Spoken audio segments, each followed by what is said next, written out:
Саламатсызбы? 24 параграф ортоломдордогу Индия биздин заманга чейинки 2-кылымдын ортосунда Борбордук Азиялык UAE уруулары грек бактериялыктарды сүрүп чыгып, алардын жерин ээлешкен.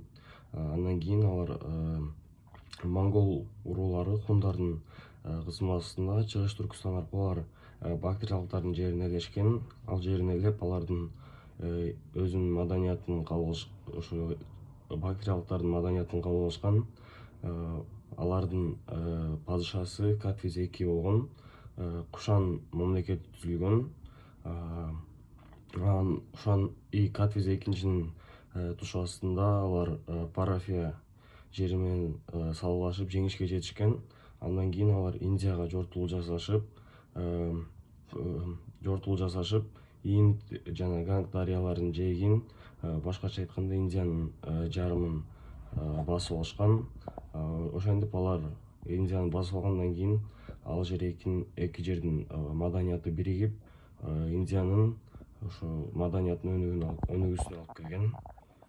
Белгилүү Будда кечили Нагаржуна жана Канишканын колдоосу астында буддизм дини бекемделген.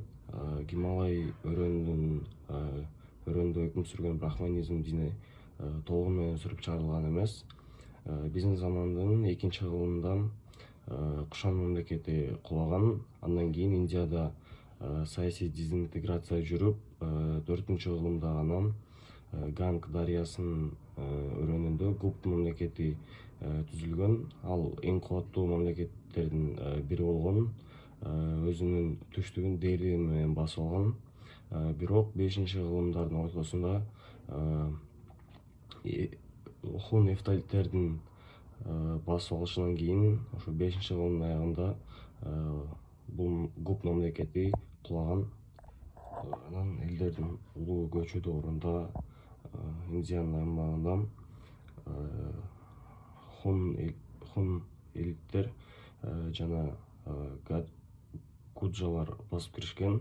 Алар болсо Раджастанды, Синдти, Мальваны басып алышкан жана ал жерде жалпы этносаясий раджпуттар кастасын түзүшкөн. Бытыранды майда мамлекеттерден турган түштүк Индиянын аймагында уруулар аралык салгылашуулар көп болуп турган кезде 12-13 кылымдарда мусулмандык баскынчылар кирип, бул жерлерди тез эле каратып алышкан. Орто кылымдарда Индияда варналык касталык жамааттык системада өндүрүүчүлөр менен мамлекеттин ортосунда башкача бийлик жүргүзүлгөн. Башка мамлекеттерге айырмалуу. Аларда болсо ошо мамлекет бийлигинде жердин ээсине ошо юридикалык жактан аныкталган эмес. Буга себеп болуп, бул ошо бир мамлекеттин узак мөөнөткө болбошу жана варналык касталык система жамаатында ошо түзүлүштө өнүгүш болуп саналат. Бирок Индия ошо өзүнүн жакынкы жана ыракы чыгыштагы мамлекеттерден дээрлик айырмаланган эмес. Андан кийин 11-12 кылымдарда Индия мамлекетине мусулман баскынчылар тарабынан көптөгөн жортуулар болгон.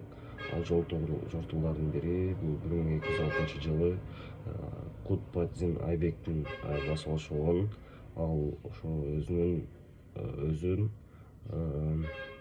Индияны ээлеген султаным деп жарыялаган жана Делини жаңы борбору кылып алган. Ал болсо 1290-жылга чейин бийлик жүргүзгөн.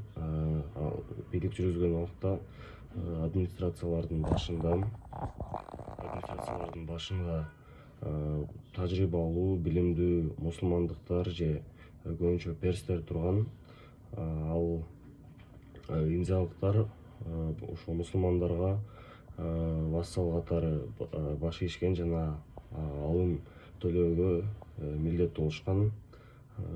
Андан кийин ага түрк урууларынан чыккан Аладдин Хилжи келет. Ал болсо 10 жылдан бери индиялыктарга кол салып жүргөн монголдорду монголдорго катуу сокку уруп, аларды жоготпой койгон.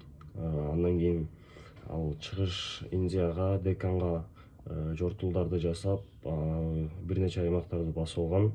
Ал басып алган аймактарынан 20.000 жылкы, 312 пил, 2750 фунт алтын жана сансыз асыл таштар берилген. Ошондой эле Хилжи реформаларды жүргүзгөн. Ал реформаларда анын максаты болуп мамлекеттик казынасын толтуруу. Ал казынадан аскерлерге, жокерлерге акы төлөп турган жана ошондой эле Хилжи сооданы бааларын катуу көзөмөлдөгөн. Ал ошо коюлган баадан соодагерлердин баасы ашпашы керек. Бирок Хилжи бул өмүрдөн өтүп кеткенден кийин бардык реформалар алынып салган. 1320 жылы бийликке кайрадан гулямдардан ошо Туглак династиясынан Мухаммед Туглак басып алган. Ал Дели династиясын 1414 чейин башкарган Туглак династиясы. Бирок Дели султандыгы мурдагыдай болгон эмес, ал улам бир жеринен ажырай баштаган. Анан 1398 жылы Амир Темир ошо Дели султандыгын тал ташканын чыгарып, калкынын көбүн койдой муздап, бир далайын Самаркандка айдап салган. Андан кийин түштүк Индияда Бахмани мамлекети пайда болгон. Ал деле Дели султандыгындай мусулман мамлекет болчу. Бахмани мамлекетинде 15-кылымдарда ички саясаттык ошо салгылашуулар күчөгөн. Ал сунниттер жана шииттердин ортосунда салгылашуулар болгон. Ал мамлекетке көп таасир этпегени менен ошол өмүрүнүн аягында ал мамлекеттин кулашына алып келген. Ал кулагандан кийин 5 князьдык пайда болгон. Алардын эң ирисинин бири Бижапур болгон. Ал Бижапур өзүнүн аймагын кеңейтүү үчүн португалдыктар менен салгылашкан.